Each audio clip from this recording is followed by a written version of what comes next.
A paz do Senhor, meus irmãos, tudo bem com vocês? Comigo tudo bem. É motivo de alegria de voltar a poder falar com vocês novamente.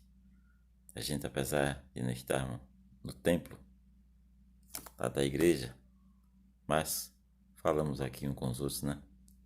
Aprendemos aqui uns com os outros. E novamente a gente volta aqui ao termo da escola dominical.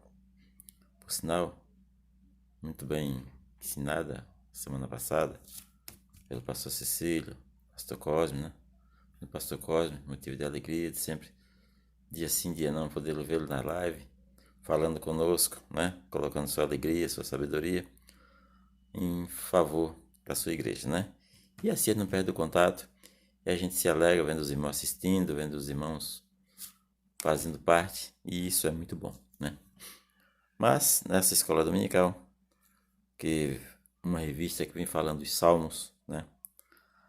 Os salmos aonde os homens de Deus, os homens do passado, nas suas lutas, nas suas dificuldades, né?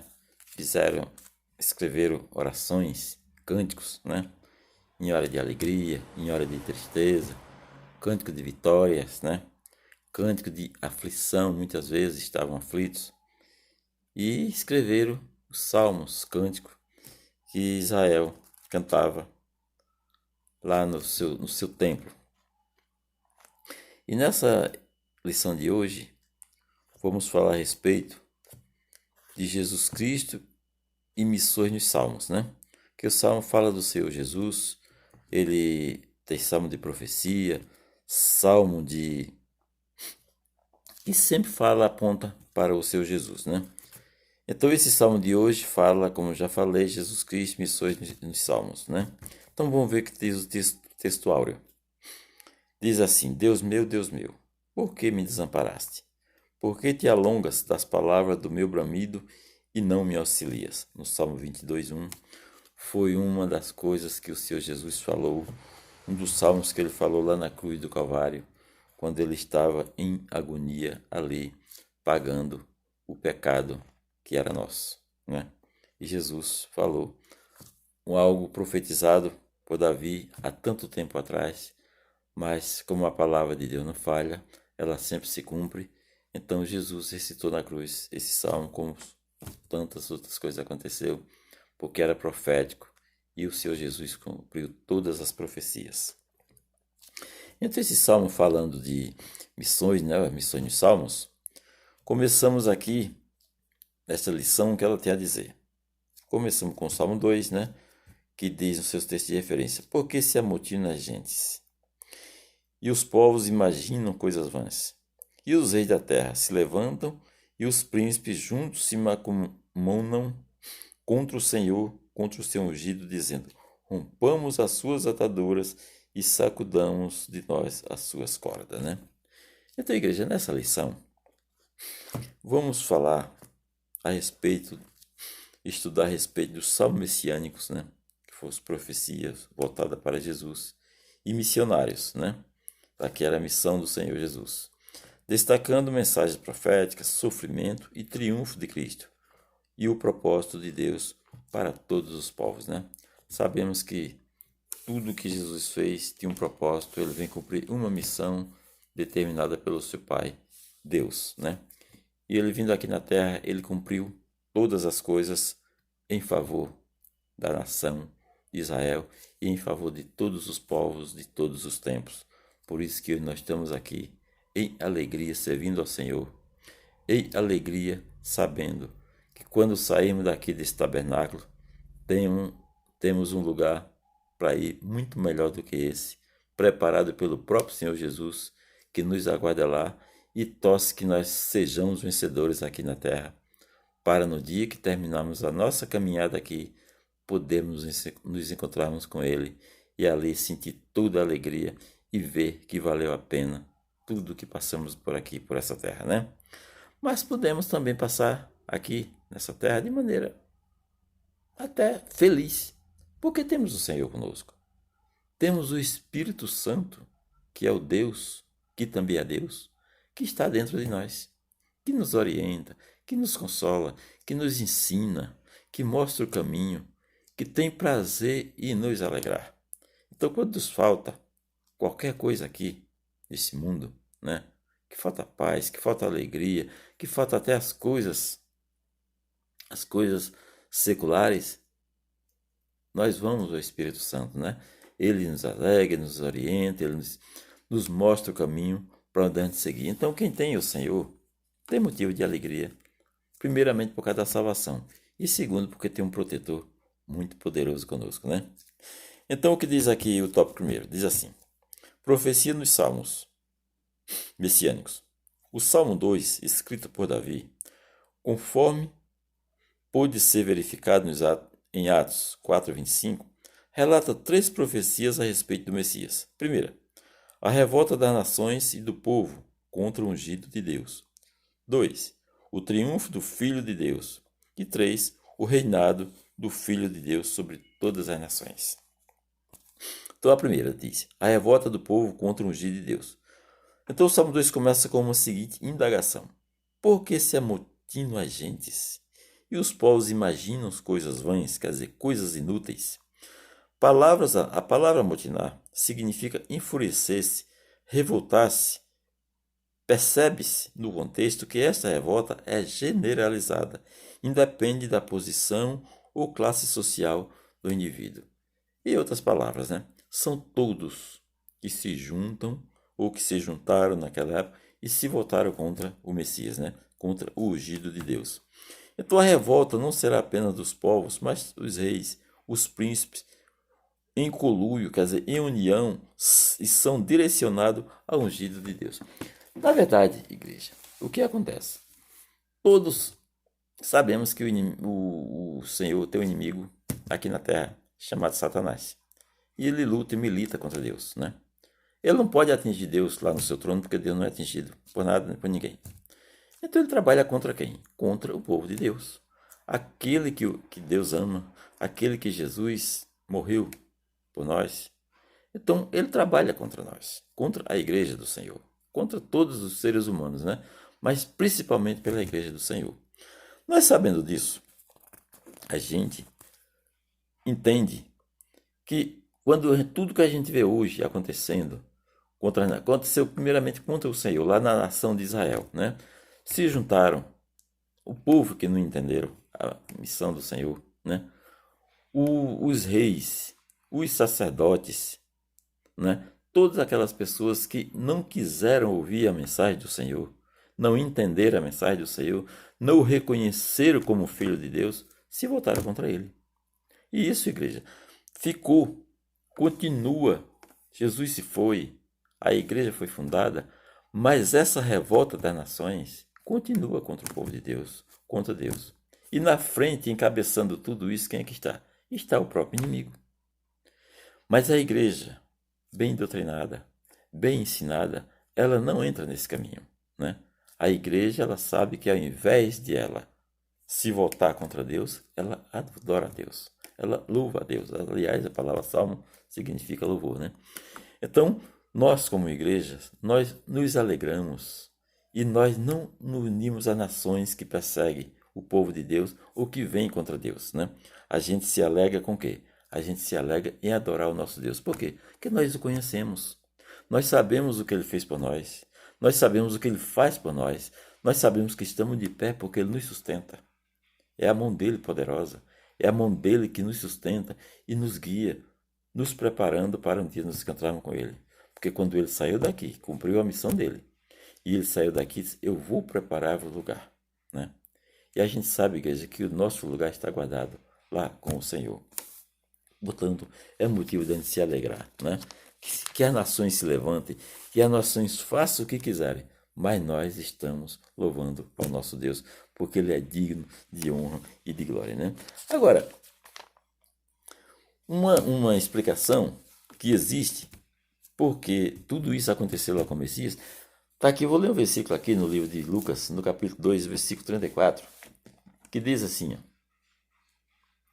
eis que este é posto, isso é, Simeão, na hora que apresentou o Senhor Jesus, né, que os pais dele levaram para se apresentar no templo, Simeão sustentou na mão e falou essas palavras usadas pelo Espírito Santo.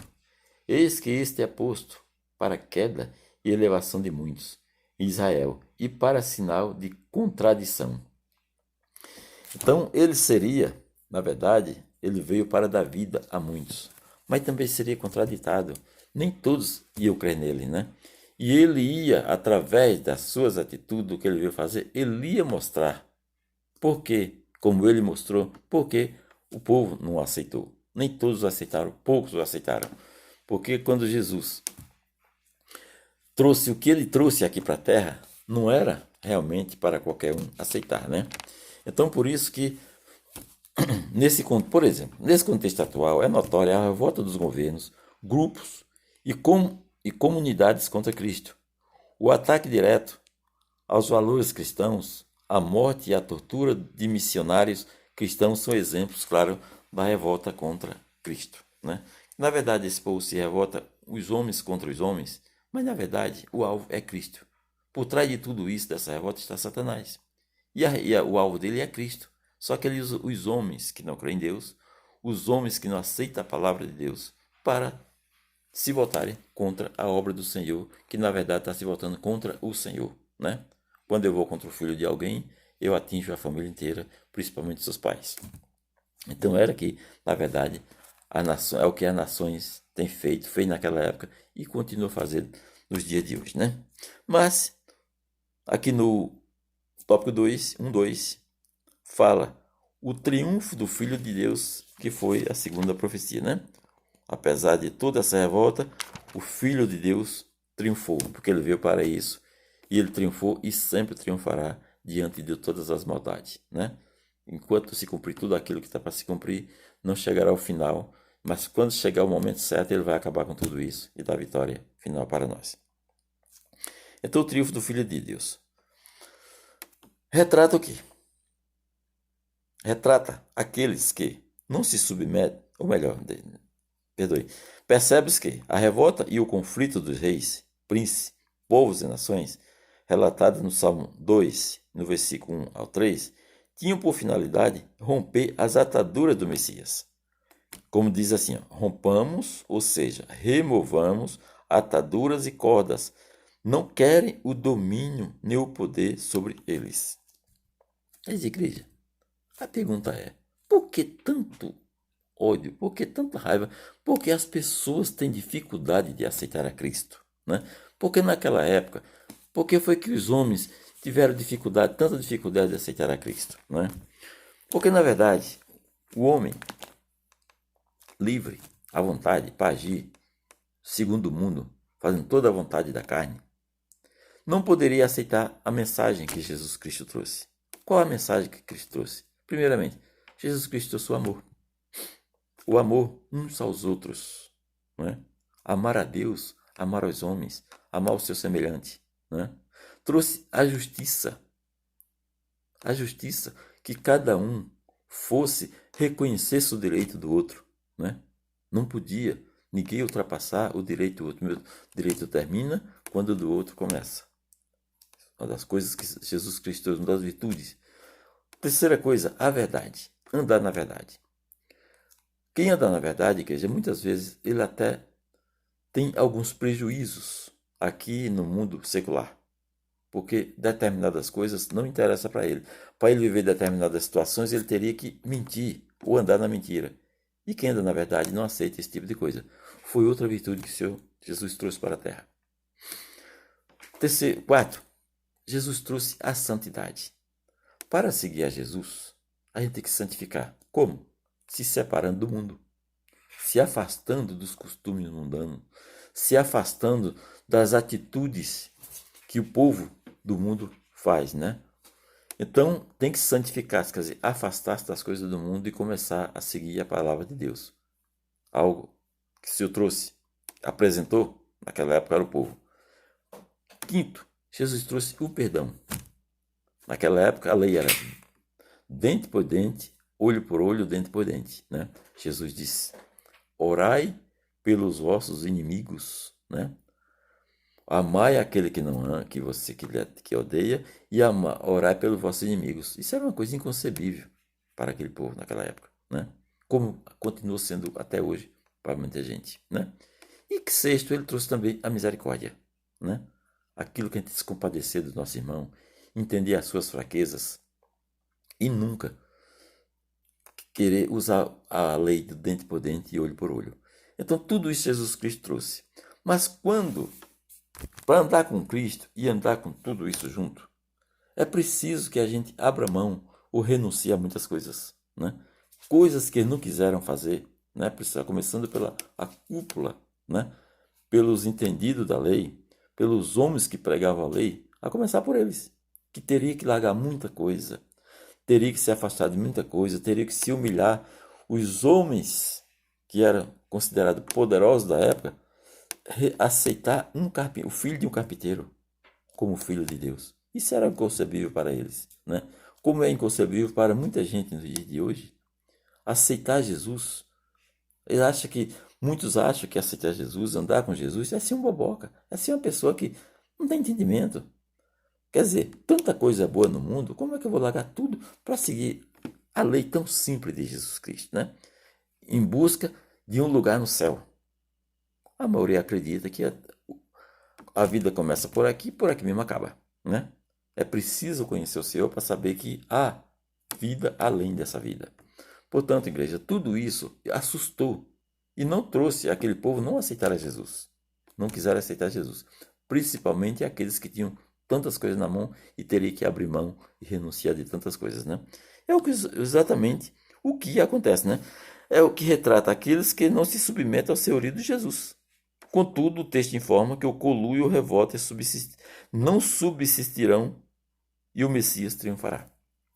Então, todos esses que fazem, que pensam dessa forma e que não aceitam, né, essas virtudes, não aceitam a simplicidade do Evangelho, não aceitam a palavra de Deus para seguir, para servir de guia na sua vida, se afastando do mundo, se afastando dessas coisas impuras, imundas, né?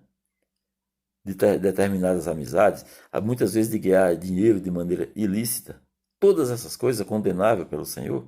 Então muita gente continua se afastando do Evangelho e sem querer aceitar o Evangelho. Mas o Salmo, irmão, ele nos ensina, ele nos mostra a alegria de quem conhece o Senhor, né?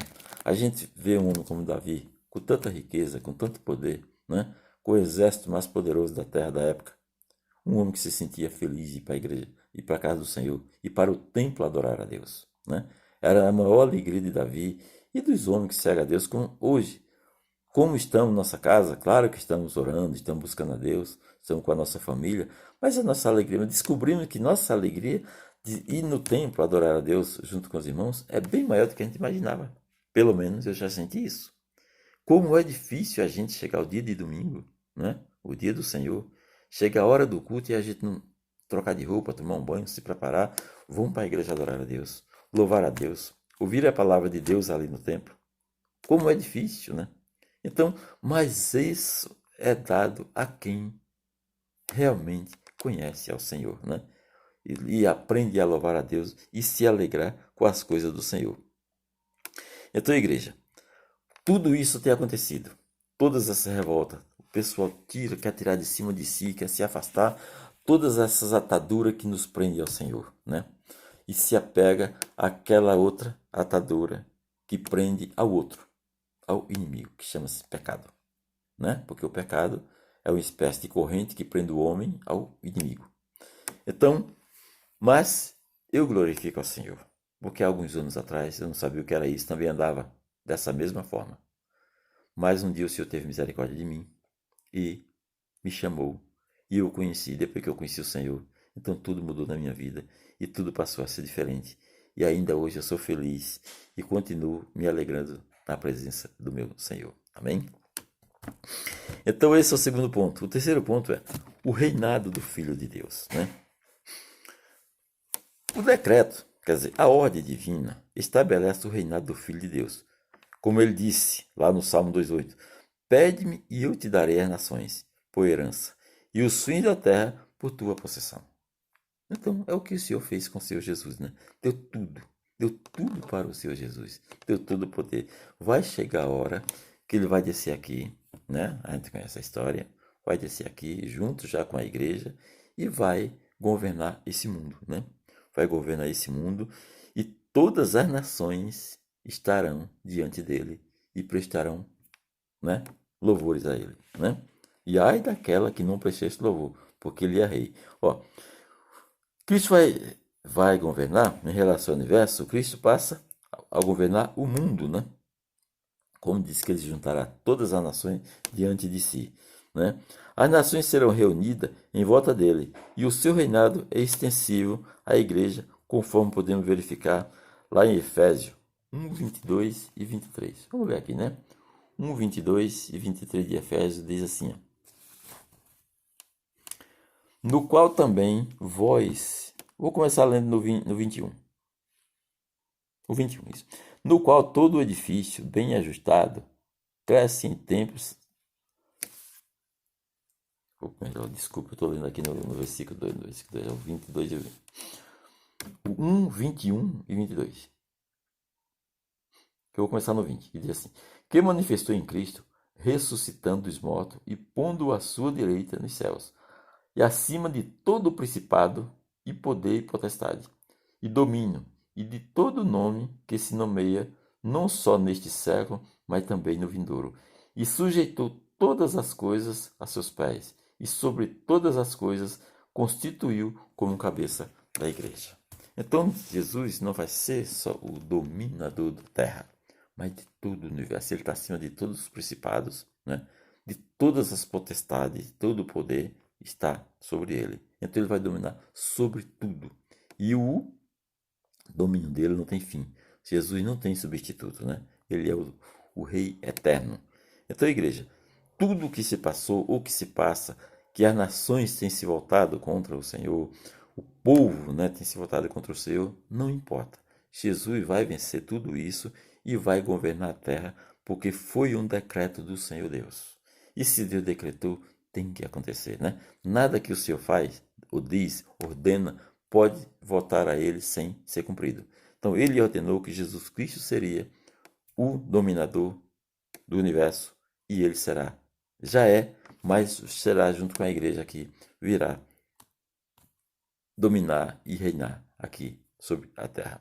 E eu creio, né, que nessa época, quanta alegria, né? Já imaginou você junto com o Senhor, vendo o Senhor, convivendo com o Senhor e tendo todo o domínio da terra, porque a Bíblia diz que o Senhor dará poder àquele que estiver com ele, né? O Senhor dará poder. Então, podemos encerrar essa nossas considerações aqui sobre o reinado de Cristo com duas observações práticas. Primeira, nunca será demais pensarmos na cruz, né? Jesus veio como cordeiro para morrer na cruz, para morrer no nosso lugar, tirar os nossos pecados, nos reconciliar com Deus. Mas também não podemos deixar de pensar no trono, porque hoje não é mais cordeiro, hoje é o rei, o leão da tribo de Judá. Está sentado no trono à direita de Deus Pai. Não podemos esquecer disso. Ele foi cordeiro. Hoje ele é rei, está diante, sentado à direita de Deus Pai. Segundo, não teremos Cristo como profeta ou sacerdote, se não o aceitarmos como rei. Então, a minha pergunta é: você tem no seu coração o seu Jesus como seu rei? Como seu Senhor? Onde você tem obediência cega a ele? Né? Tudo que ele dizer você não discute. Se ele ordena, você simplesmente cumpre. Né? Então, é isso que nós temos que ter. Então, quando eu tenho ele como rei, ele também é meu profeta, ele é meu sacerdote, ele é meu tudo. Então, igreja, precisamos estar verdadeiramente, né, por nosso Senhor Jesus, reconhecendo ele como Rei e Senhor das nossas vidas, para nossa alegria e para nossa garantia de salvação. Amém?